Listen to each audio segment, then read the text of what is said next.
Hey everyone, welcome back to another tier list video. I know it's been like quite a while since I've done one, but to be honest with you, there weren't really too many characters in Smite 2, at least on release. But ever since they started patching or updating the game with 3 characters at a time, there's actually quite a bit more now. And so I kind of wanted to whip out another Smite 2 tier list.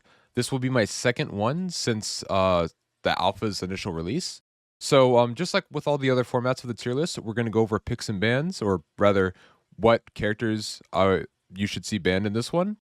And then we're going to go over support, ADC, mid, and jungle and solo. And we're just going to be doing top 3 characters per role.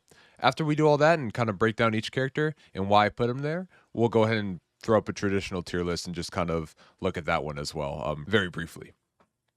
So to get started, let's go over picks and bans, or rather bans. Zeus, Anubis, Poseidon. These 3 characters, I think you should be banning every single game. So as of right now, you only get 1 ban each team in rank, so a total of 2 bans. You can honestly, to be honest with you, you can kind of ban anybody you want to, but Zeus, Anubis, and Poseidon, I feel like, are the top 3 that you should have banned every single game, at least one of these characters. Zeus in particular is my top ban. I think this character, and we'll kind of go over this in a little bit, but he can be flexed through ADC, mid, or really a lot of different roles, even jungle. You can do like hybrid Zeus jungle, and it absolutely slaps. But Zeus can be flexed a lot, and he does a ton of damage. He's very, very effective right now. So personally, I think Zeus should just be banned every single game, if not top picked, of course. And then Anubis as well. I think Anubis is one of those, I can also kind of 100 to 0 you like Zeus can do. Anubis also has CC, right? He also gets a stun just like Zeus. And he's a bit tankier than Zeus because Anubis does have extra prots because of his passive and whatnot. And then finally, Poseidon. Poseidon's relatively new. And because he's relatively new, he does a lot of damage. And so you can actually see that in Poseidon's gameplay. Now, I personally haven't had that much of an issue with Poseidon. But a lot of other people have, and some of my games where Poseidon does get a lead and can run loose, he absolutely decimates. So these are my top 3 bans. Another ban you could definitely go down is Baron. I think Baron is still really, really good, but ever since, they've released like Poseidon, Cupid, and Izanami and all that kind of stuff, I think Baron's been kind of getting outshined a little bit on that category for getting banned, because again, you can only have 1 ban, but I still think Baron is a super good ban. And so now let's just kind of go into support. We just talked about Baron being a super good ban. He's also a very good support. I think Baron currently is the best support in the game. Maybe Sobek could surpass him. And Sobek is a bit of a counter to Baron because you can kind of pluck Baron out of position.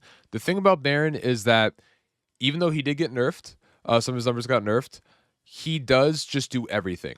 He heals you and your allies. Massive heal, by the way. We're talking more than Smite 1. He debuffs the enemy. His one's going to give debuff, like a attack speed debuff and a power debuff to the enemy. And I'll throw the stuff up top right so you guys can see what I'm talking about as well. Have a little visual to go along with it. But he debuffs the enemy, and then he has a lot of CC. His 3 not only is a slow to a root, as it used to be, but it's also an AoE mez now. If they have enough hysteria, which is absolutely absurd. And of course, you have the Baron ult, which you can kind of jiggle around with, play around with, and just like sort of suck people into it, right? And on top of that, if you think about all these characters, so I made a sort of like support counter video in Smite 1.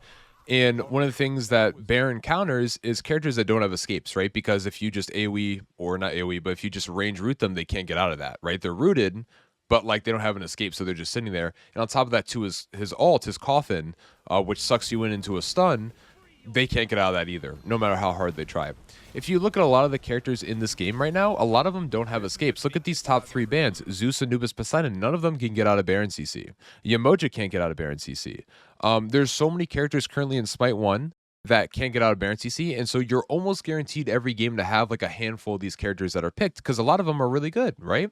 Danzaburu can't get out of it. Ymir can't. Thanatos, Morgan. You see where I'm going with this. Even Sol can't get out of it with her 3 unless she does the disapparation into the, I can get out of everything 3. But like leading up to that, right? Leading up to that invulnerability, invincibility, she can't get out of it. And so that makes Baron, in my opinion, just an insanely good support.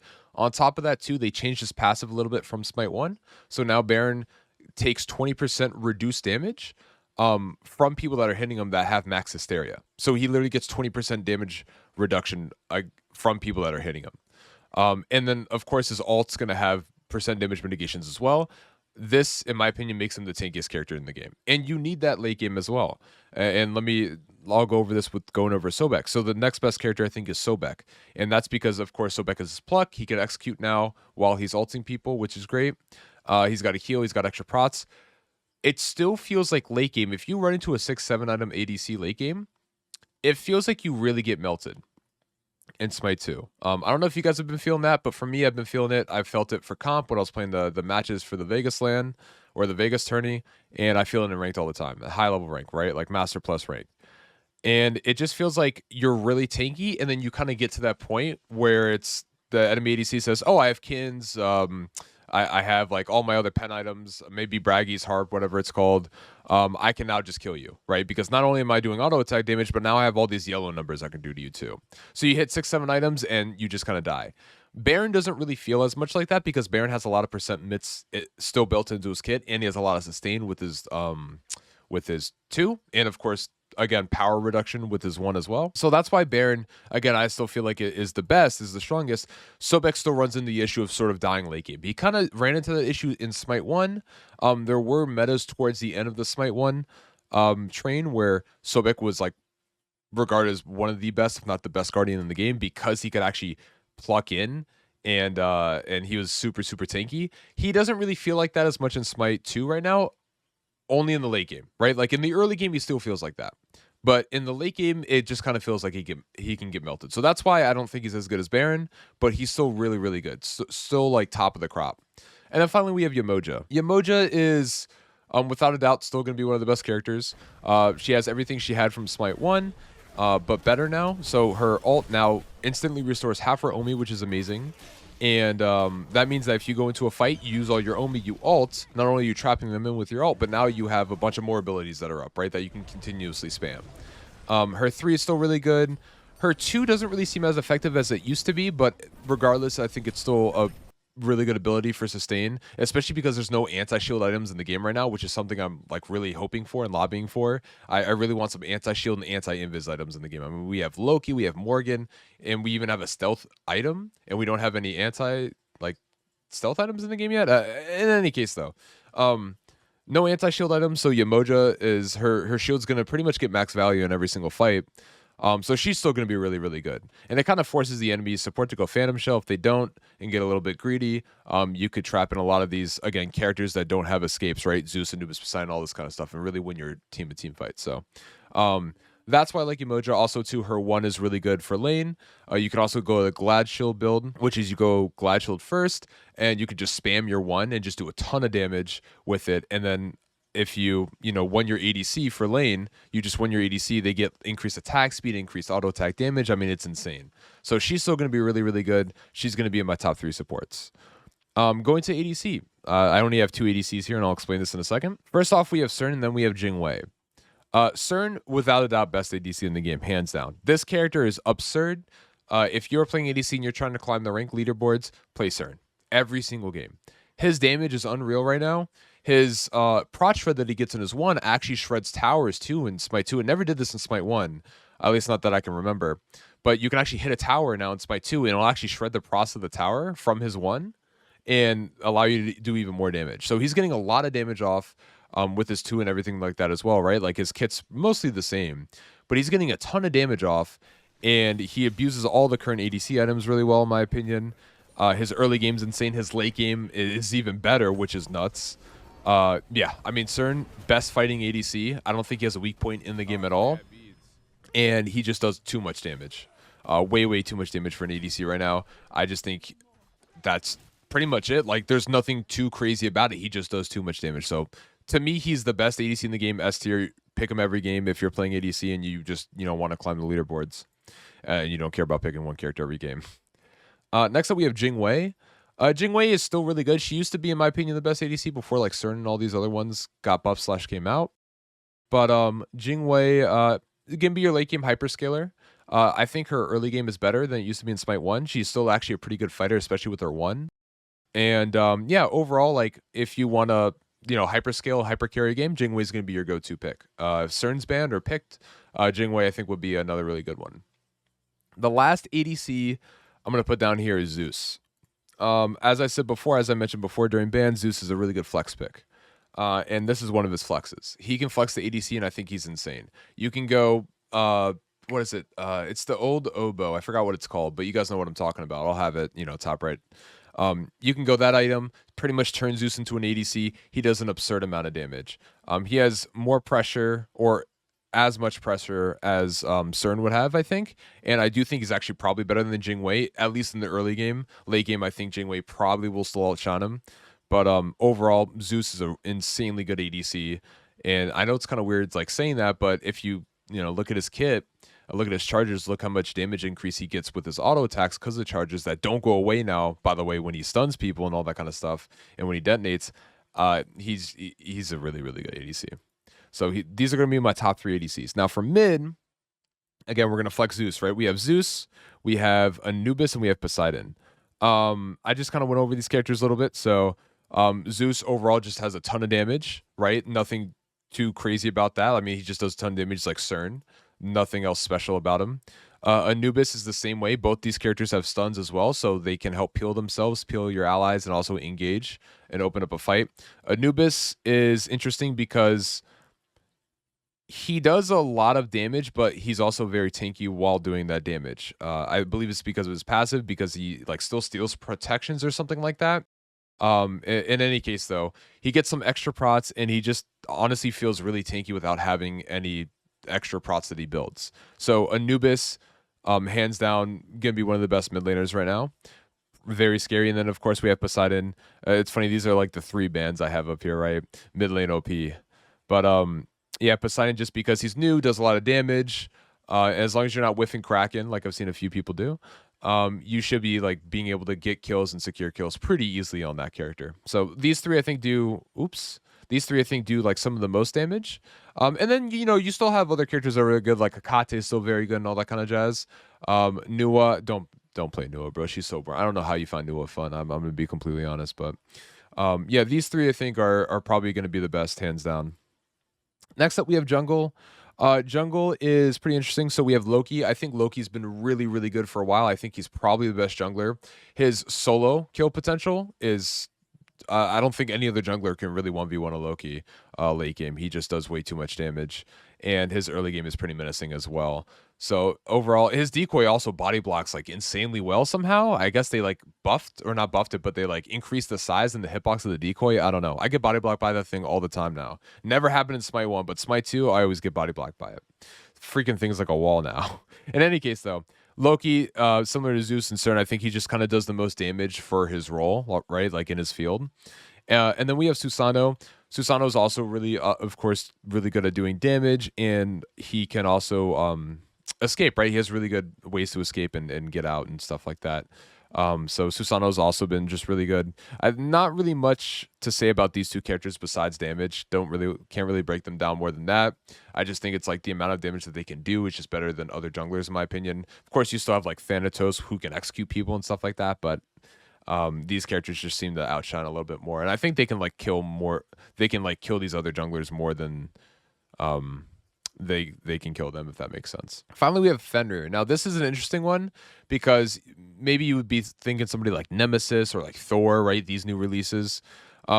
Fenrir, I think, has been one of the best junglers in the game for a while. I think he was the best jungler for a while towards the beginning of the alpha, of the 24/7 alpha. But the thing about Fenrir is not only does he do a lot of damage, he has a lot of util, right? Fenrir can jump stun, engage a fight, he can ult somebody.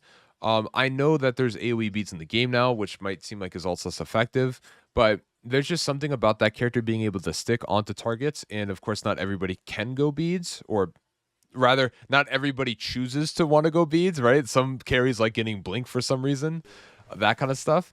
And so Fenrir just has so much util and can kind of take advantage of that, especially because he has a jump stun. It's something that Susanoo doesn't have. Now Susanoo does have knockups and pulls, but he doesn't really have a lockdown stun that Fenrir has. And Fenrir can, build a really good hybrid build and still be extremely effective. So that's what I like about Fenrir. He's got a lot of util. Thor also has a lot of util, but Thor honestly just doesn't feel as good. I'll kind of go over him in the later part of this video with the other tier list. But yeah, he just doesn't really feel like he's as good as in Smite 1. And then finally we have Soul Lane. So Soul Lane, we have Amma, Ra, and Hercules. Amma, I think, is still one of the best soul laners. I don't know if I would consider her to be the best. I'm not too well versed in soul lane, but Amma still is really, really good. If she's not the best, she's probably the second best. Her ability to kind of almost outclear every other soul laner, except for Raw, and be able to rotate and just solo objectives. You can solo like Fire Giant, and I know that because it happened against my team in a comp match. We were playing against Jangaru's team, and Delny freaking soloed Fire Giant, like with Amma. It's ridiculous. So with like sort of the auto attack items, you can do things like solo objectives. You have a lot of pressure. You have great clear pressure. You should be winning lane against most other matchups, and your fight's going to be really good too, especially because you have an AoE ult now that stuns around you. Amma, I think, is going to be your sort of like best soul lane, if not the second best. The next one is Raw. Now, I don't think this one's going to last too long. Raw has recently seen a large amount of play in soul lane due to his heavy tankiness and clear. I think he's the only other. So don't quote me on this, but I think he's probably the only other soul laner that can out clear Amma. His 2 just allows him to clear very, very effectively, and again, he can kind of go around and do camps. And because of like his 3 and the ability to kind of build hybrid, he feels extremely tanky, especially with his healing and all that kind of stuff. So Raw has seen like a super heavy climb in soul lane, and I actually don't like him as much on my team because he doesn't really have CC. I don't like him as much as like Amma or Herc, but he's still very, very effective. And so Raw is definitely going to be a good soul laner because, again, being able to outclear Amma, I think, and being able to outclear just about every other soul laner, rotate, do camps, has secure with his ult, especially because Sunder isn't picked up as much as it used to be, and all that kind of jazz. And then we have Hercules next. Hercules is a really good character all around, I think, right? You have your 2, you have your push, so you have great CC, great setup, great engage, decent peel, and great damage as well. Hercules jungle, I think, is, in my opinion, would be just as effective, if not maybe more effective than soul lane. But regardless, he still has his play in soul lane. And who doesn't want to grow bigger on the battlefield, right? I think Hercules doesn't really feel like he has too many downfalls. His clear might be a little rough. Again, I haven't played too much soul lane, so I could be capping on that. But from what I remember, his clear probably used to be a little bit rough in Smite 1. As opposed to other ones. So his clear might be a little rough in Smite 2 as well. I know for sure he gets out cleared by Amma. But his team fight's still going to be really, really good. And they made his 2 a bit easier to hit, in my opinion. I see everybody hitting his 2. Like, gold players hit his 2 consistently. So you guys should be pretty good on hitting Herc stuff. But yeah, overall, Herc's going to be a great soul laner. He's just going to have great util. He's kind of like the Fenrir or the Thor of jungle, in my opinion, right? He's going to... He still does a lot of damage, but he's not going to do the most damage. But he has extremely good util, and that's kind of why you would be picking him. So in any case, though, these are going to be my top 3 characters for the for all the roles, right? For rank. So if you're playing ranked and looking to kind of like climb the rank leaderboards, rank ladder, and all that kind of stuff, these are the characters I would recommend for each one. And again, these top 3, I think, are these top 3, I think, would be like your top 3 bands that you would do like each time. So this is it.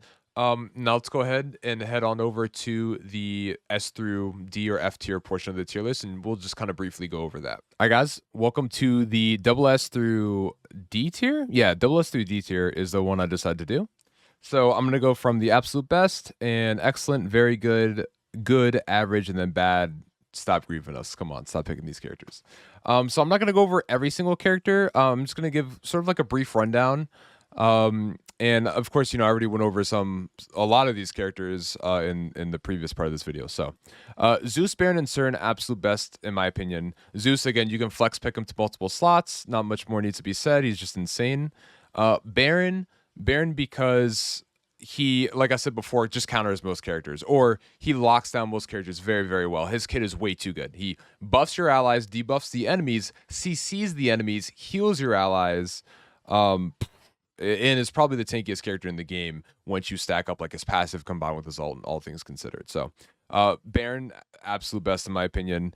And then Cern, again, he is just kind of like the Zeus of ADC in my opinion. He just absolutely shreds most other ADCs. The only one that can really contest him in damage is if you're flexing Zeus to ADC. Then I think it's maybe about even, but I still really like Cern. Under S, we have Excellent. So these are going to be like Loki, your Anubis, Sobek, and Fenrir. Again, went over all these characters already. Not much more needs to be said. Loki just does a ton of damage, and he's like the Zeus of jungle. He just does so much damage. Anubis, again, a lot of damage. Sobek, right under Baron, is probably the second best support. And then like Fenrir, just so much util that he's able to bring out from the jungle. Under A, we have very good. So characters like Ymir and Ares. I think Ymir is actually a really, really good pick. I was actually sort of struggling to place either Ymir or Yamoja in the top 3. Personally, because I try to do it from more of an objective point of view, but of course there's going to be a little bit of bias in there. Personally, I think Ymir is actually a bit better than Yamoja, but I do think Yamoja is better overall. I don't know if that made any sense, but I think you guys know what I'm trying to say, like in terms of perspective. I think that Ymir just has so much util, right? His wall, they even buffed his passive to Smite 1 now, or to be like Smite 1's passive, which is 15% damage reduction to people that you hit. So he's got a lot of CCs, he's got slows, he's got his wall, just so much util. So I think Ymir is still a really, really good character and can easily contest the top 3. Ares, you know, it's weird because if you were to ask me like 2 weeks ago, I would say Ares is down here. D tier, stop griefing us. The reason why I think Ares is actually under A tier is not because of his ult. His ult's dog shit, all right? His 3 is also ass. His chains are just so good. They're so good at dealing with so many of these characters. Cern, Sobek, Fenrir. So many of these characters get so screwed over by his cripples from his chains. And I realized that the way to build Ares, in my opinion, and the reason why I started winning so many games with him, because I was losing a lot of games with Ares. But of course, he's fun, so I kept gravitating back towards him. The way I started winning a lot of games with Ares is you just go full on cooldown. Because your goal, like, sure, if you want to throw out an ult, go for it, but they're just going to get AoE beads and probably beads it. Your goal is to get your chains back up as quickly as possible every single time. And your 2. Your 2 is actually really good, right? They removed all aura prots in the game, but Ares still has it with his 2, which is great. But your goal is to get your chains back up as quickly as humanly possible. And that is to just build so much cooldown because there is no cooldown cap anymore.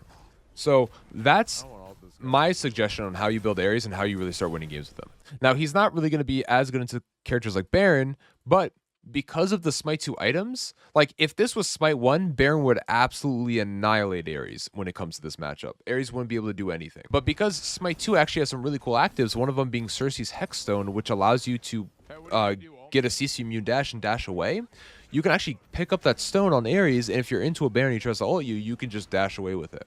So if you're ever playing Ares and you're into a Baron, it's one of Ares' worst matchups. And one of Baron's best matchups in support, but get Cersei's Hexstone. You're gonna love me for it. It's gonna save your life more times than not. Jingwei, Amma, all again very good characters. They're really good at what they do. Amma is almost unclearable, or it's almost impossible to outclear Amma in solo lane unless like you're playing raw solo, for example. So these are very good. But we already went over them. We went over all these. Let's go over some that we haven't gone over. So like Hakate and the Morgan, right? Hakate, still a very good character all around. She's very safe. If you guys ever watch Paul play, Paul plays a lot of Hakate. And he barely dies, right? So she doesn't necessarily have a dash, but she has an ult that teleports people away from her, and she can also take it to teleport herself to the position that the ult lands.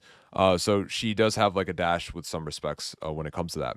So she's very safe overall, and she does a ton of damage late game. A ton of random ass, like instantaneous damage, it feels like late game. So still really good, especially in a magical heavy comps, because she can give herself and allies a shield that only absorbs magical damage. Okay, so if you're into a magical heavy comp and you pick Hakate, it's really, really good for you and your allies because you can just shield them and yourself.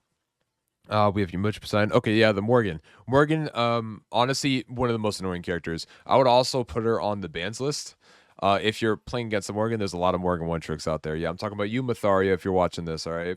But there's a lot of Morgan crazies out there. And if you're into a Morgan a lot, I would just go ahead and rip a Morgan ban. That's completely fine. She has pretty good transformation now. She has a lot of different characters to choose from. She's very effective. A lot of people play her in solo lane as well, and she can like outclear solo laners pretty hard too. But she's just very annoying overall. Again, no anti-stealth items in the game, so it's kind of hard to sort of like combat her when she goes invis unless you have some sort of tick damage, which of course I would recommend, right? Just like in Smite 1, build like Bluestone or get the caustic buff. The red buff is really good into her, that kind of jazz. Thanatos, Thanatos is a really good character. He has an execute. He's never not going to be really good. The only reason why I didn't put him in like top 3 for junglers is because I just feel like the other junglers sort of outperform and outshine him. But that doesn't mean he's bad at all. Very good pick. Land his Death Scyther doing a lot of damage. I believe he still gets flat pen in his 2 as well, which is like one of the only sources of flat pen in the game. There are still some other sources, but it's just like way harder now to get flat pen. It's mostly percent pen based. But yeah, overall Thanatos still a solid pick, does a lot of damage, can execute tanks. If you're going to, a tank heavy comp, Thanatos phenomenal pick, right? Still very good. Kukulkan has a lot of, well, first of all, he can secure with his ult, but he also has really good clear and AoE damage, and he has a dash now too, right? With his tornado, and then he can kind of 2 dash out of it as well. So he has a lot of damage. His slows feel insane, absolutely impactful. So yeah, he's really solid. So he's like the mid laner that you want. You know what I mean? Like nice AoE, big ult, good damage numbers, that kind of jazz. Nemesis. Yeah, I think Nem is very good. She'd also be a super good jungler. The only thing with Nem is, I don't know, she just doesn't she hasn't felt as effective against me. And so like a lot of these lists, a lot of the decisions I make for these lists just depend on whether the character has good performance when I'm playing, like whether I'm playing as the character or playing against the character. And Nem just has kind of like average performance, but I know she's still a pretty good pick. It's still a very good pick, which is why I have her in A tier. But I just wouldn't put her in like as her double S because she just doesn't feel like she has that impact, that special impact that say like each one of these other characters have. Raw, yeah, we already went over him. Great clearance soul lane. Hades, ooh, this is a good one. Hades is one which I'm surprised more people don't pick. I think he's still a phenomenal soul laner. I mean, he can double dash while he's ulting. He has cool stuff to do while he's ulting. And I feel like, just like Baron, his ult's very good at sucking people in. He can literally suck people towards the center of his ult, and they just can't escape, right? And a lot of these characters don't have escapes. They don't have the ability to dash out because they don't have dashes. And so, yeah, I think Hades is very good from that standpoint. Still a very good soul laner, in my opinion. Very surprised he doesn't get picked more. But yeah, Chalk is one I low-key kind of forgot about in the other list. I think Chalk is very good. Chalk honestly just does Chalk things. He's very tanky late game, has an AoE slow, does really good damage actually with his one. His one does phenomenal damage. But that's really about it. I mean, Chalk's like as old as, Stardust. He's been in Smite forever. I don't know if they changed too much from him. If they did, well, maybe you guys can let me know and all that kind of jazz. But yeah, for the most part, his kit seems like the exact same. Susano is, very good. We already went over him. Just does a lot of damage, is able to get out. He's very slippery. Yeah, let's go over B. We have very good, or we have good rather. Hercules, already went over him. Just a lot of good util. Thor. Why don't I have Thor higher? Thor, if this was Smite 1, Thor would be under S tier.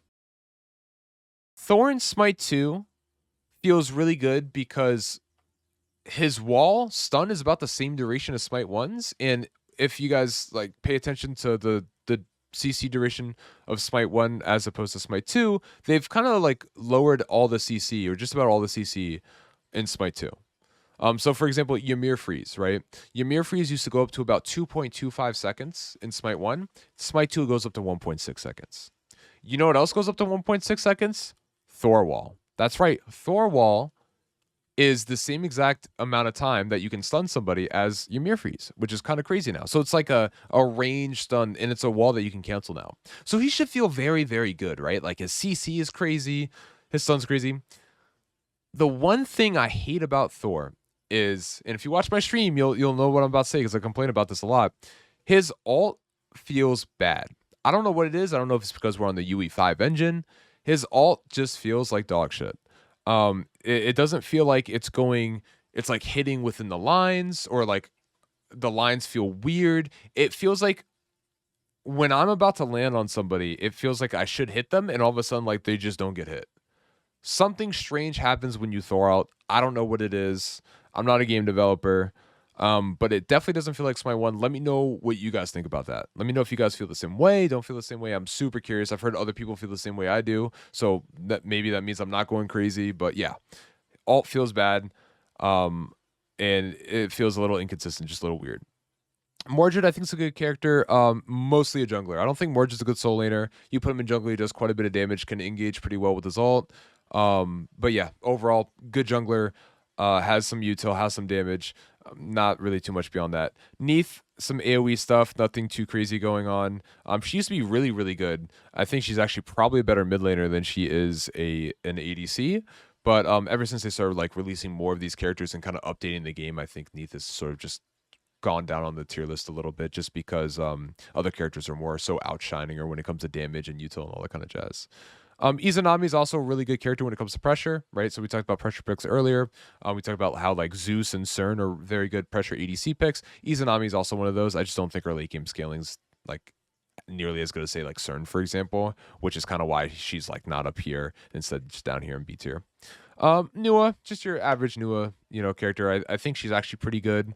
I don't really like this character that much. I don't like playing against her. I don't like having her on my team. She's a boring character. But she does clutch up when you need those ults to kill one-shot people. And overall, yeah, I mean, she's a good character. I do think it's crazy how she can stay invis in her fog when you walk into the fog. Like, you can't see her or her minions. Late game, if she does go like a cooldown-oriented build, it feels like she always has abilities up, so that's kind of neat. But yeah, I just think she's a good character, not much beyond that. Cupid I also think is good. I was actually debating on putting Cupid under C tier, to be honest with you, but I think he does have some good flex potential to mid lane, not just an ADC lane. And in fact, maybe in mid he might even be better. But his kits always kind of seemed a little bit boring to me. And it doesn't really feel like they've changed too much. I don't really feel like Cupid's oppressing me that much, like these characters, to put it in perspective, like these characters all feel extremely oppressive. Cupid doesn't really feel like that. He just kind of feels like, oh, I'm Cupid, I can like shoot you with some abilities and stuff like that. I can auto you like a traditional hunter, but it's good, right? Like that's why he's under B, under good. Like he's good. He just doesn't have much more going for him besides that. And same thing with Danza. Danza can actually feel very good at times, but as opposed to the other ADCs, I think Danza's just pretty average. He's pretty good. Bologna, I think, is under C. I think like if you're gonna pick an auto attack warrior, I don't know why you wouldn't just pick Ama over Bologna, to be honest. Oops. That's 2 times I've done that in this video. But yeah, I would just pick Ama over Bologna. I feel like they kind of get the same stuff done, but Ama's just way better. Yeah, Bologna would be kind of like under average. Capri, ooh, this is a good one. Capri, man. Capri was like my best Guardian in Smite 1, in my opinion. And one of my most played Guardians in Smite 1. In Smite 2, he just does not feel good. Like, the thing about it is Capri feels like he felt like in Smite 1, which is great. They got the feel, right? Like they transferred the feel over from a completely different engine and put it into a new engine to Smite 2. Great. UE3 to UE5. Fantastic. I think they have to give him a little bit more. So one thing I mentioned earlier is that supports feel like they just get absolutely railed late game. And Capri, it doesn't help that he has a massive hitbox. And I think that's one thing low key, which would be a fantastic buff, is if they sort of nerfed his hitbox, or like you have to obviously tie it to the character model. So sort of like decrease the character model size or something like that. I don't know if that's doable or if they want to do that, but it feels like late game you just get hit by everything. And in Smite 1, it wasn't as big of an issue, in my opinion. But in Smite 2, it feels like a really big issue, especially with everything going on and how much damage you actually end up taking. It feels really, really bad. So I've tried a bunch of Capri games. It's really hard to win on this character. He gets outshined by almost every other support, in my opinion. He's still very fun to play. Still has that Smite 1 feel. And he did get some buffs, right? So like ulting somebody gives them power. Now, I think that's like that's being reintroduced, because I think it used to be there way back when in Smite 1, but then they took it out. And then of course his 2 can travel and then actually explode for extended duration, and you can even hop into that and take the reduced damage if you get it. I think they either need to expand on his 2 and allow him to hit himself as it's rolling out, so he gets that 30% damage mitigation immediately, or again lower the hitbox. Capri it's a double-edged sword, right? Having a big character model is a double-edged sword, because one is easier to body block, right? If you're a good support, you try to body block for your allies. And so it makes it way easier to do so because you have a big character model. It's really hard to sort of get around Capri if the enemy's trying to kill your carry. But on the other hand, and this other hand happens more often than the previous one, you just get hit by way more stuff all the time. It's harder to juke, so on and so forth. Like, Yamoja's going to get hit by way less stuff, than Khepri is, because Khepri is just probably 2x the size of the hitbox when it comes to the width of it, relative to Yemoja. And so I just think that because of that, they need to make him tankier, right? Either A, increase the base stats, B, decrease the overall character model, thus decreasing the hitbox size, or C, allow him to simply just hit himself with his 2 immediately instead of having to walk over to it during the explosion radius. So those are my suggestions.